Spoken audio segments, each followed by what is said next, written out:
안녕하세요. नमस्ते and welcome back everyone. र आज पनि तपाईँहरूलाई धेरै धेरै स्वागत छ। र आज पनि सेयर मार्केट बढेको छ, सबैको मन खुसी भएको होला। र यदि तपाईँहरूले अस्ति गर्दाखेरि किन्नुभएको छ भने तपाईँहरूलाई आजसम्म राम्रो नै फाइदा भएको छ भन्ने मलाई लागेको छ। र आज मार्च 24 तारिक र हेरौँ आज नेप्सेमा के गतिविधिहरू भए त। अब तीहरूलाई हामीले त्यसलाई हेर्नेछौँ। ओके, आज नेप्से 41.36 अङ्कले वृद्धि भएको छ। 41.36 पोइन्ट बढेर 2570.31 बिन्दुमा गएर बन्द भएको छ आज नेप्से है। र आज कारोबार हेर्ने हो भने 6,67,44,23,941 रुपियाँ बराबरको कारोबार भएको छ। र बढ्दै जाँदाखेरि भोल्युम अर मनीले पनि साथ दिएको छ। त्यसैले अझै पनि नेप्से सकारात्मक बाटोमा छ भन्ने कुराहरू हामीले बुझ्न पर्दछ। र आज धेरै कमाउने कम्पनीहरूमा कुन पर्यो भनेर हामी फेरि त्यसलाई हेर्ने जानेछौँ। र ओके, आज 10% सर्किटको कारोबार हुने एसटी साल ट्रेडिङ कर्पोरेसन एचआइडिसिएल 9.97% बढेको छ भने त्यस्तै सिजिएच पनि फेरि लगातार 9.95% बढेर 1890 रुपियाँमा पुगेको छ। र आज धेरै कारोबार भएको छ, 17,000 बराबर लगभग त्यतिको किता कारोबार भएको छ। आरएसडिसी 9.94% बढेको छ। एमएचएनएल 9.92% बढेको छ। केपिसिएल पनि 9.76% बढेको छ भने सिभिल लघु वित्त पनि 8.22%ले बढेको छ। एनआरएन पनि 8.2%, होमी माइक्रो फाइनेन्स 8.06%, 41 किता मात्र कारोबार भएको छ। र निफ्रा पनि आज राम्रोसँग 7.59% बढेर 581 रुपियाँमा पुगेको छ। र निफ्रा बढेको बेला सेयर मार्केट बढ्छ भन्ने जस्तो पनि एउटा देखिन थालेको छ। हिजो पनि निफ्रा थोरै बढेर बन्द भएको थियो भने आज पनि राम्रोसँग बढेको छ है त। र सबैभन्दा धेरै गुमाउने कम्पनीमा हेर्ने भने आरआरएचपीले र इराङ हाइड्रो पावरले -3.6% गुमाएको छ। अप्परले -3.26, अर्को सान्जेन जलविद्युतले पनि -3.21, केकेएचसीले पनि खानी खोलाले पनि -2.34%, जोशी हाइड्रो पावर -2.29%, आखु खोलाले 1.96%, अरुण भ्यालीले पनि 1.58%, जानकी फाइनेन्स 1.54% र एभरेस्ट इन्सुरेन्सको प्रमोटर सेयरले पनि -1.5% गुमाएको देखिएको छ। र आज धेरै कारोबार हुनेमा निफ्रा नै अगाडि देखेको छ, लगभग 65 करोड कारोबार भएको छ। त्यसरी अप्पर हेर्ने भने 41 करोडको, एनबिबी नेपाल बङ्गलादेश ब्याङ्कको 34 करोड बराबर कारोबार भएको छ। एचआइडिसिएल 25 crore, API 17 crore, NLIC 14 crore, Mega 14 crore, first micro finance लघु वित्तीय संस्था पनि लगभग 13 करोड कारोबार भएको छ। एसटिसी साल ट्रेडिङ कर्पोरेसन पनि 12 करोड बेसीको कारोबार भएको छ। र सिसिबिएल छिमेकी लघु वित्तीय संस्था पनि 12 करोड बेसीको कारोबार भएको छ। र सेक्टरमा हेर्ने भने आज कमर्सियल ब्याङ्क अगाडि देखिएको छ, हिजो हाइड्रो पावर अगाडि देखिएको थियो भने, र दोस्रोमा हाइड्रो पावर देखिएको छ। त्यस्तै micro finance, investment, non life insurance, life insurance, अन्य सेक्टर, ट्रेडिङ्स, म्यानुफ्याक्चरिङ, प्रोसेसिङ र डेभलपमेन्ट ब्याङ्क यसरी अगाडि देखिएको छ। र हिजोबाट किसान लघु वित्तको चाहिँ सस्पेन्ड भएको छ। किनभने तपाईँहरूलाई थाहा छ किन सस्पेन्ड भएको छ भन्ने कुराहरू तपाईँहरूलाई थाहा छैन भने उहाँहरूले चाहिँ 1:1 राइट सेयर दिने भनेर चाहिँ एउटा हल्ला आएको थियो। त्यो हल्लाको भरमा धेरै नै लगानीकर्ताहरूले सेयर किन्दै गर्दाखेरि त्यो चाहिँ फेरि हेर्ने हो भने फेरि होइन भन्ने कुराहरू आएकोले गर्दाखेरि धेरैजना चाहिँ अब त्यसमा फस्न पुग्नु भएको छ। यदि तपाईँहरूले सेयर किन्नु भएको छ भने अब यो खोलिँदै गर्दाखेरि 1:1 को राइट नआउने भने चाहिँ हामी राइटको पछि गर्दाखेरि गाह्रो हुन सक्छ। त्यसैले आज सबैभन्दा धेरै एक्टिभ ब्रोकर्सहरू हेरौँ। 58 नम्बर ब्रोकरले 1.27 अरब कारोबार भएको छ। एनबिबी धेरै बेचेर एनबिबी नै किनेको देखिएको छ। 49 नम्बर ब्रोकर 62.49 करोड कारोबार भएको छ। एनएलआइसी बेचेर सिबिबिएल किनेको देखिएको छ। 45 नम्बर ब्रोकर हेर्ने भने 50.92 करोड कारोबार भएको छ। निफ्रा बेचेर निफ्रा नै किनेको देखिएको छ। 44 नम्बर ब्रोकर हेर्ने हो भने 45.14 करोड कारोबार भएको छ। एलजिआइएल बेचेर निफ्रा नै किनेको देखिएको छ। 34 नम्बर ब्रोकर 44.99 करोड कारोबार भएको छ। निफ्रा बेचेर निफ्रा नै किनेको छ। 57 नम्बर ब्रोकर हेर्ने भने 40.74 करोड कारोबार भएको छ। एनआइएल बेचेर निफ्रा नै किनेको देखिएको छ। त्यस्तै 57 पछि हेर्ने भने 50 नम्बर ब्रोकर 39.42 करोड कारोबार भएको छ। एनटिसी बेचेर एकेपिएल किनेको देखिएको छ। 49 नम्बर ब्रोकर 37.17 करोड कारोबार भएको छ। एसटिसी बेचेर अप्पर किनेको देखिएको छ। 55 नम्बर ब्रोकर हेर्ने भने 57.71 करोड कारोबार छ। निफ्रा बेचेर अप्परै किनेको देखेको छ। 38 नम्बर ब्रोकर हेर्ने भने 34.53 करोड कारोबार 35 करोड कारोबार भएको छ। एनबिबी बेचेर अप्पर किनेको देखिएको छ र त्यस्तै 33 नम्बर ब्रोकरले 33.34 करोड कारोबार भएको छ। एनएलबिबिएल बेचेर एफएमडिबिएल किनेको देखिएको छ। 42 नम्बर ब्रोकर 33.06 करोड कारोबार भएको छ। आइजिआई बेचेर निफ्रा किनेको देखिएको छ र त्यस्तै 6 नम्बर ब्रोकर हेर्ने 33.04 करोड कारोबार भएको छ। निफ्रा बेचेर एनबिबी धेरै किनेको देखिएको छ। यसरी कारोबार भएको कम्पनीहरू देखिएको छ। र अब हामी अरू थप न्युजहरू हेर्न जाँदैछौँ र हिजो पनि थोरै अपडेट गरेको थिएँ र ओके रुरु जलविद्युत लिमिटेडले चाहिँ चैत्र 20 गतेबाट चैत्र 24 गतेसम्म चाहिँ आफ्नो आइपिओ आउँदैछ। यो चाहिँ पब्लिकको लागि 4,07,606 किता 706 किता आउँदैछ।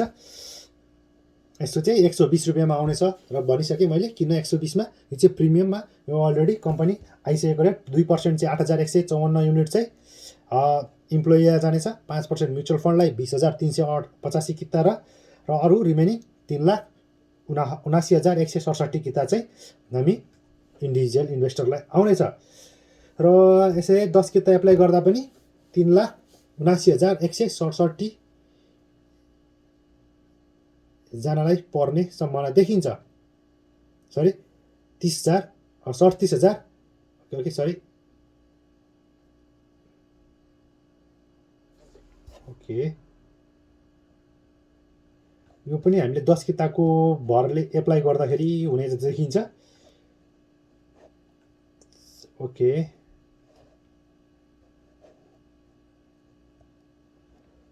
3,79,167 किताब भएको कारणले गर्दाखेरि चाहिँ यो धेरैजनालाई पर्ने सम्भावना देखिँदैन है त। ओके नेसनल लाइफ इन्सुरेन्सको बोनस सेयर चाहिँ नेप्सेमा लिस्टिङ भएको रहेछ। यो नेसनल लाइफ इन्सुरेन्सको 10% बोनस सेयर र 0.53 क्यास डिभिडेन्ड रहेछ। नेसनल लाइफको एनएलआइसीको लास्ट ट्रेडिङ प्राइस 1165 भएको रहेछ र बोनस सेयर लिस्टिङ भएको रहेछ। सारथी नेपाल लघु वित्त संस्थाको पनि बुक क्लोज डेट आएको रहेछ। उसले चाहिँ 8.13% टोटल बोनस घोषणा गरेको रहेछ। 8.55% ओके टोटल 8.55% 8.13 बोनस र 0.42 डिभिडेन्ड दिने रहेको रहेछ है त। यसको बुक क्लोज डेट चाहिँ चैत्र 19 गते देखिन्छ। ओके अरू थप न्युजहरू हामी हेर्दैछौँ के छ नयाँ थप। जसले चाहिँ हाम्रो सेयर बजारलाई चाहिँ प्रत्यक्ष रूपमा असर गरेको देखियोस् र ओके र एनआइसी एसिया क्यापिटलको एकैपटक 2 स्थानमा सेवा विस्तार भनेको रहेछ। एनआइसी एसिया क्यापिटलले ओके अनामनगर काठमाडौँ र शान्ति गोरेटो मार्ग चाबाइलमा एकैचोटि 2टा आफ्नो एनआइसी क्यापिटलको शाखा खोलेको रहेछ र यस हाल क्यापिटलको नयाँ बजारमा कीर्तिपुरमा पनि यसको रहेको देखिने रहेछ। यसबाट खुल्लामुखी जग्गा खरिद बिक्री गर्न सकिनेछ। लगानी व्यवस्थापन पोर्टफोलियो म्यानेजमेन्ट यदि तपाईँहरूसँग समय कम छ र तपाईँहरूले उहाँहरूको एउटा लिमिटेड एमाउन्ट हुन्छ 5 देखि 10 लाख त्योभन्दा माथि तपाईँहरूले उहाँहरूलाई दिएर पोर्टफोलियो म्यानेजमेन्ट गर्न सक्नुहुन्छ। डिम्याट खाता पनि खोलिन्छ। मेरो सेयर खाता खोल्ने र नवीकरण गर्ने निक्षेप सदस्य सेवा र अनलाइन मार्फत डिम्याट खाता खोलेको ग्राहकलाई स्वयं उपस्थित प्रमाणीकरण गर्ने सेवा रहेको रहेछ। यो तपाईँहरूले त्यहाँ गएर गर्न सक्नुहुनेछ। एनआइसी एसिया क्यापिटलको र ग्लोबल आइमीको नयाँ शाखा बाजुराको मार्तडीमा रहेछ। ओके र अन्तर ब्याङ्क ब्याज दर पुनः 1% भन्दा तल झर्यो र ओके कति रहेछ त तरलता भन्ने कुराहरू हेरौँ। 58 अर्ब भन्दा बढी रहेको देखिने रहेछ तरलता। त्यसैले पनि यसले अब यसरी नै ब्याजहरू कम जति देखे हाम्रो थोर देखिन्छ।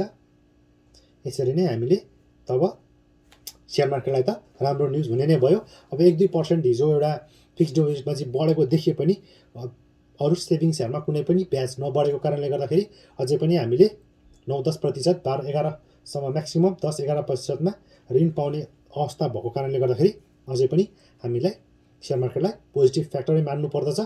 र धेरैजनाले साथीहरूले चाहिँ ओके यार एभ्री वान सबैजनाले चाहिँ यो बारेमा त भनिराख्नुहुन्छ, लाइक कहिलेकाहीँ त कम्पनी रिकमेन्ड गरिदिनु न भन्ने कुराहरू आएको कारणले गर्दाखेरि चाहिँ आज एक दुईवटा कम्पनीहरू रिकमेन्ड गरिनेछ। यो किन्न चाहिँ तपाईँहरूले रिस्क लिएर किन्न पर्ने हुन्छ।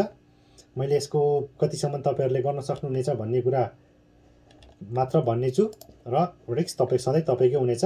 म चाहिँ के मान्छु भने तपाईँले चाहिँ आफ्नो दुःख गरेर कमाइ चाहिँ अरूको हातमा नछोडिदिनु होला भन्ने मेरो सधैँ पनि सुझाव रहनेछ। त्यसैले हेरौँ ती कम्पनीहरू कति फलदायक हुनेछन्। योभन्दा अगाडि पनि मैले धेरैवटा कम्पनीहरू मैले रिकमेन्ड गरिसकेको छु र त्यसबाट कतिसम्म फाइदा लिनुभएको छ भन्ने कुराहरू तपाईँमाझ हुनुहुन्छ। र मैले कति साथीहरूलाई चाहिँ पर्सनली पनि एक दुईवटा कम्पनीहरू भनिदिइरहेको हुन्छु। जो चाहिँ नयाँ हुनुहुन्छ, बिल्कुलै नयाँ साथीहरूलाई चाहिँ मैले एक दुईवटा कम्पनी भनिदिनुहुन्छ। यदि उहाँहरूले साँच्चीकै विश्वास गरेर लगानी गर्नुहुन्छ भने उहाँहरूले रिटर्न राम्रो पनि पाइराख्नु भएको छ भन्ने मैले मान्दछु। र यदि उहाँहरूले त्यो गर्नुभएको छ भने अब उहाँहरूको विचार हो, उहाँहरूले पनि त्यसलाई स्टडी गरेर गर्नुपर्ने हुनेछ है त।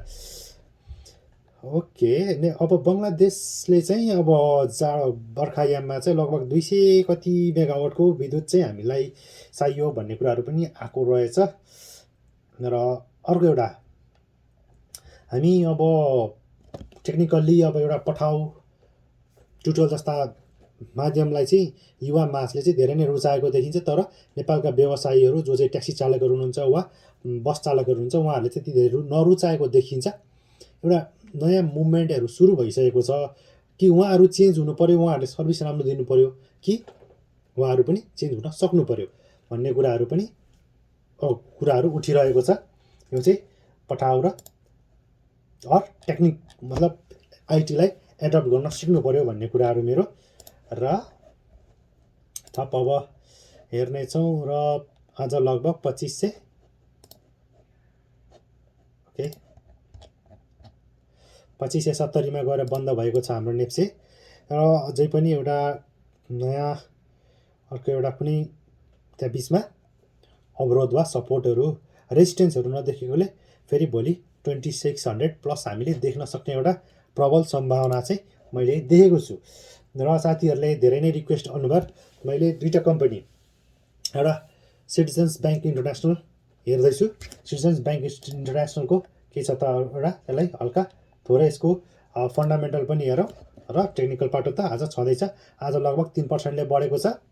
र योभन्दा अगाडि यसको 120 डेज एभरेज 279 or 280 रहेछ। र 752 को हाई चाहिँ 329 रुपियाँ देखिने रहेछ। यसको सबैभन्दा हाई सरी एकैछिन थोरै ओके यहाँ 332सम्म देखिनेछ। र क्लोजिङको हाई चाहिँ 329 देखिनेछ है त। 329 सबैभन्दा हाई। र यसको एक वर्षमा 70% अप भएको छ। अर्निङ पर सेयर हेर्ने हो भने लगभग Q2 रिपोर्ट अनुसार 17.83 रुपिस देखिन्छ सरी। PE रेसियो हेर्ने 17.22 टाइम्स देखिन्छ, प्राइस टु अर्निङ रेसियो। र बुक भ्यालु 143.95 र यसको अहिले प्राइस 307 छ। र यसको book value price to book value 2 टाइम्सको भएछ। यसले लास्ट इयर 8% बोनस सेयर र 3% डिभिडेन्ड दिएको रहेछ। 76-77मा गएर टोटल 11% दिएको रहेछ। र भोल्युम पनि राम्रोसँग यसको ट्रेडिङ हुने गर्दछ। र यसको फेस भ्यालु 100 हो। यो कमर्सियल ब्याङ्कमा पर्दछ, यसलाई मैले थप भनिराखिनँ।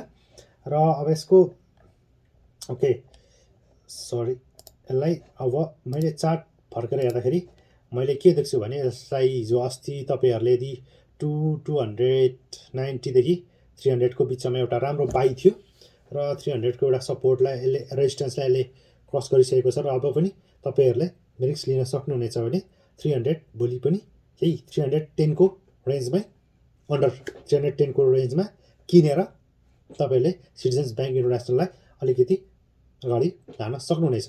यो तपाईँलाई स्टकको एउटा जानकारी भयो। यो फेरि पनि रिस्क तपाईँले लिने हो। मैले स्टक भन्दै गर्दाखेरि तपाईँले त्यसलाई थप हेरेर लगानी गर्नुहुन अहिले अनुरोध गर्दछु। र अर्को भनेको प्रभु ब्याङ्क पनि एउटा राम्रै देखिन्छ थोरै, यसलाई चार्टमा अलिक म हेर्छु। PRU ओके, प्रभु ब्याङ्क ओके। मैले अघि चार्ट सानो चार्टमा देखेकोले गर्दाखेरि मलाई नि अलिकति गाह्रो भयो हेर्नलाई। ओके, यो रेन्जमा ओके आज 342 रेन्जमा छ। र अब अलिकति म चाहिँ अब अलिकति लामो समयको लागि दिने भएको कारणले गर्दाखेरि चाहिँ तपाईँहरूले यसलाई सबैभन्दा तपाईँलाई अब सर्ट टर्म हेर्नुहुन्छ भने 423 को एउटा, यदि 423 सरी के भयो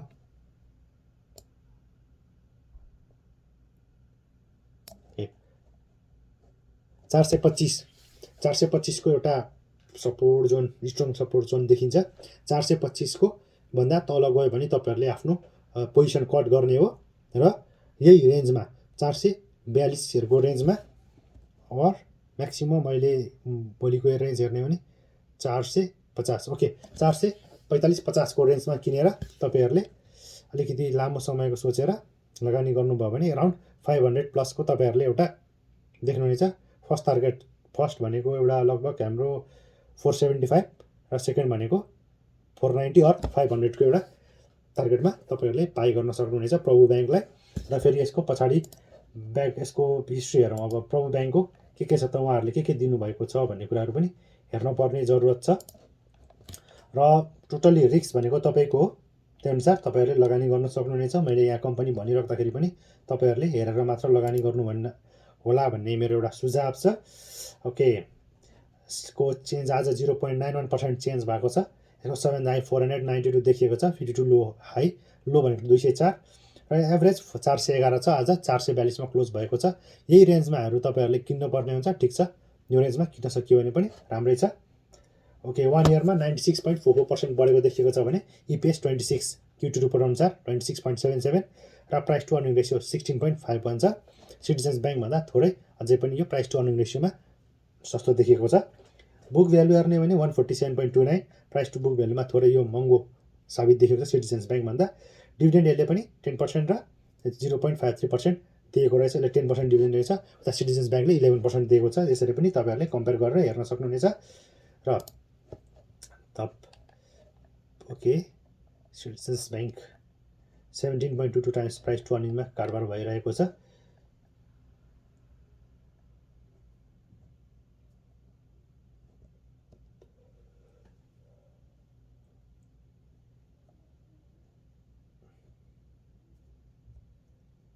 र यसको नाफा पनि 27%ले बढेको भन्ने कुराहरू आएको रहेछ। लगभग 87 करोड रुपियाँ कमाएको देखिन्छ यसले Q2 रिपोर्टमा। हामीले Q2 रिपोर्टहरू अगाडिका भिडियोहरूमा धेरै नै हेरिसकेका छौँ। र ओके,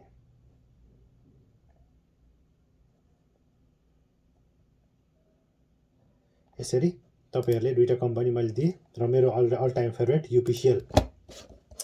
UPCL चाहिँ अझै पनि म तपाईँहरूलाई किन्न रिकमेन्ड गर्छु। यो कम्पनी UPCL यो धेरैभन्दा धेरै अगाडि पनि मैले यसलाई भनेको थिएँ र अझै पनि UPCL ढुक्क भएर लगानी गर्न सक्नुहुनेछ।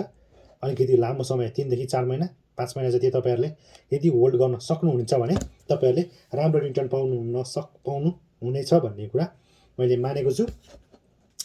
र हेरौँ प्रभु ब्याङ्कको यसको हिस्ट्री पनि म तपाईँहरू माझ राखिदिइहाल्नेछु।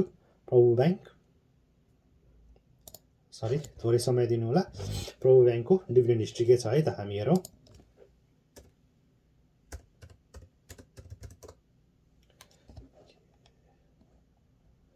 ओके, योभन्दा अगाडि एउटा आएको रहेछ यहाँ सर्टमा मैले भेटिहालेँ। ओके, शिखर इन्सुरेन्सको हेरौँ। 15th नन लाइफ इन्सुरेन्स रहेछ शिखर इन्सुरेन्स चाहिँ। यसको स्थापना जेठ 25 2061 मा भएको रहेछ। अपरेसन चाहिँ मङ्सिर 2 गतेबाट सुरु भएको देखिन्छ। र 2006 और 63-64 मा यसले 7.5% क्यास डिभिडेन्ड दिएको रहेछ। 64-65 मा केही पनि दिएको छैन। 65-66 मा 13.5% क्यास डिभिडेन्डै दिएको देखिन्छ। र 66-67 मा 12.63% क्यास डिभिडेन्ड दिएको देखिन्छ। 67-68 मा केही पनि दिएको छैन। 68-69 मा 2.1% क्यास र 40% बोनस सेयर दिएर 42.1% टोटल डिभिडेन्ड दिएको देखिन्छ। 68-69 ओके हामीले भनिहाल्यौँ। 69-70मा 1.05 क्यास र 20% डिभिडेन्ड दिएर 21.05% दिएको देखिन्छ। 70-71मा 1.5 सेम र 20% बोनस दिएर 21.05 दिएको देखिन्छ। 71-72मा हेर्ने भने 1.26% क्यास 24% बोनस गरेर 25.26 टोटल डिभिडेन्ड घोषणा गरेको छ। 72-73मा नै 3.16 क्यास डिभिडेन्ड 60% बोनस 63.16% टोटल दिएको छ। 73-74मा 1.53% बोनस क्यास र 29% बोनस गरेर 30.53% दिएको देखिन्छ। 74-75 र 75-76मा उहाँहरूले केही पनि दिनुभएको छैन र 76-77मा हेर्ने भने 1.42% क्यास र 27.769% क्यास बोनस दिएर 29.31 छ र यसको 30% राइट सेयर फेरि आउँदैछ। र राइट सेयर चाहिँ उहाँहरूले राइट सेयरमा अलिकति बेसी जोड गरेको देखिन्छ, जुन चाहिँ अब एउटा एज अ इन्भेस्टर हेर्ने हो भने चाहिँ खासै राम्रो नमान्न पनि सकिन्छ।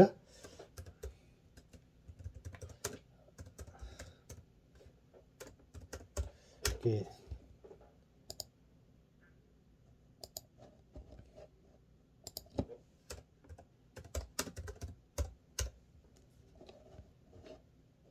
सरी थोरै समय लाइकमा माफ गर्न चाहन्छु र तपाईँहरूले भिडियोहरू हेर्दै हुनुहुन्छ होला, धेरै सेयर गरिदिनु हुन भन्ने मेरो अनुरोध। र धेरैजनाले स्क्रिन सेयर गरिदिनु भन्नुहुन्छ। म चाहिँ यो के भन्छ मोबाइलबाट बनाउँछु र मैले ल्यापटपबाट गर्छु र त्यसले गर्दाखेरि तपाईँहरूले यो कुराहरू चाहिँ बुझिदिन पर्यो।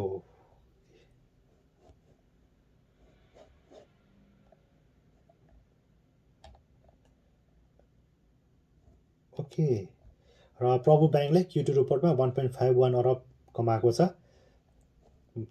ओके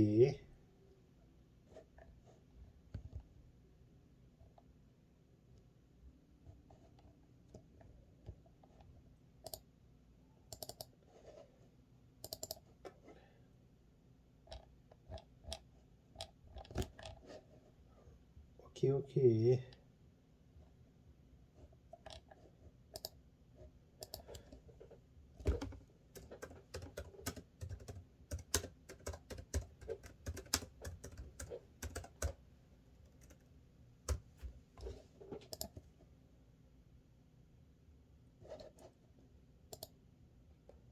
प्रभु ब्याङ्कको मैले डिभिडेन्ड हिस्ट्री भेट्न सकिरहेको छैन।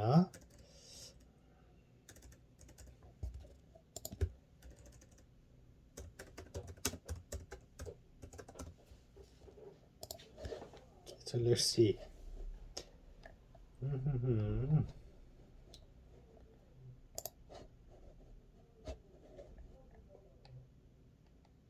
Okay. Sorry. मैले 3 वर्षको भेटेको छु प्रभु ब्याङ्कले। ओके 72, 73, 73, 74, 74, 75मा आएर मात्र कति पर्सेन्ट 8% मात्र दिएको देखिँदैछ। बिचमा उहाँहरूले राइट सेयर पनि दिनुभएको थियो। 75-76मा हेर्ने प्रभु ब्याङ्कले 16.84% दिएको रहेछ। क्यास ओके बोनस सेयर 16 र 0.8% क्यास दिएको देखिन्छ। र यो वर्षको त 10.something% मैले तपाईँहरूलाई अगाडि नै जानकारी गराइसकेको छु। 10 ओके कुन रह्यो मैले ओके 10.53% दिनुभएको छ। र यदि तपाईँहरूले प्रभु ब्याङ्कमा लगानी गर्न चाहनुहुन्छ भने राम्रोसँग हेरेर लगानी गर्नु होला। प्रभु ब्याङ्क, सिटिजन्स ब्याङ्क र UPCL चाहिँ अलिकति लामो समयको लागि तपाईँहरूले यदि तपाईँहरू अलिकति लामो समयको सोचेर लगानी गर्नुहुन्छ भने यो 3टा ब्याङ्क कम्पनीहरू मैले रिकमेन्ड गरेको छु। तपाईँहरूले पनि सेल्फ स्टडी गरेर लगानी गर्नु होला भन्दै आजलाई मैले यहीँनेर अन्त्य गर्ने प्रयास गर्दैछु र थप जानकारीहरू चाहिँ आगामी दिनमा हुने नै छ। सकेसम्म म चाहिँ कम्पनी नदिउँ, साथीहरूलाई सेल्फ डिपेन्डेन्ट बनाऊ भन्ने मेरो चाहिँ राय हुनेछ। तैपनि साथीहरूले धेरै नै कम्पनी भन्ने कारणले गर्दाखेरि चाहिँ कहिलेकाहीँ चाहिँ कम्पनीहरू पनि भनिदिनु पर्यो, स्टडी गरिदिनु पर्यो भन्ने छ समय भएको बेला। पनि स्टडी गरेर हामी फेरि पनि बाई अर सेल केमा त्यो त हामी गर्ने नै छौँ र सँगै स्टडी गरेर लगानी गऱ्यौँ भने तपाईँलाई पनि फाइदा होला भन्ने मेरो चाहना छ भन्दै आजलाई भिडियो यहीँ अन्त्य गर्दैछु एन्ड बेस्ट अफ लक सबैजनालाई लगानी गर्दा आफ्नो क्षमताअनुसार सोच विचार गरेर लगानी गर्नु होला भन्दै आजलाई bye bye and have a wonderful time ahead don't forget to like share and subscribe कृपया एकजना नयाँ साथीहरूमा सेयर गरिदिनु होला है त भन्दै आजलाई बाई बाई